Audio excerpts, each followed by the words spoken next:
జనరల్గా మనందరికీ అన్నం తింటే కడుపు నిండిపోతుంది.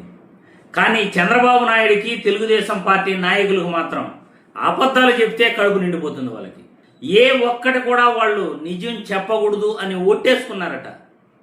చంద్రబాబు నాయుడు బుక్కు కూడా రాశాడట, ఏదైనా నిజం చెప్తే తల 1000 ముక్కలై పగులుగాక అని. గతంలో కాంగ్రెస్ పార్టీ నాయకులు మాట్లాడుకునేవాళ్ళు. ఏ ఒక్కడి కూడా నిజం చెప్పడు చంద్రబాబు. దానికి ఉదాహరణే గొడ్డల పార్టీ అని ఈ మధ్య ప్రతి ప్రసంగంలో కూడా వైసీపీ పార్టీని మాట్లాడుతున్నాడు. గొడ్డలి పార్టీ అంటే వివేకానంద రెడ్డిని జగన్మోహన్ రెడ్డి, అవినాష్ రెడ్డి చంపేశారు అని ఈయన గారి అర్థం. మరి గొడ్డల పార్టీ అని మీరు అంటున్నప్పుడు నిరూపించాలిగా.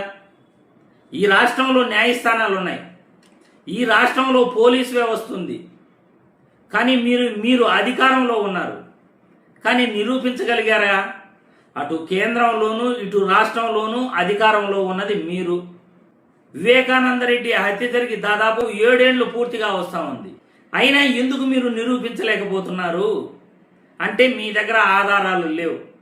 మీరు మాట్లాడే ప్రతి మాట కూడా తప్పుడు మాట. అది గొడ్డల పార్టీ అంటూ, బాబాయ్ గొడ్డలి అంటూ మీరు ప్రతి నిత్యం కూడా అన్నం తినేదాని బదులు అబద్ధాలు చెప్పుకుంటూ, అబద్ధాలను ప్రచారం చేసుకుంటూ ఈరోజు మీరు జీవిస్తున్నారు.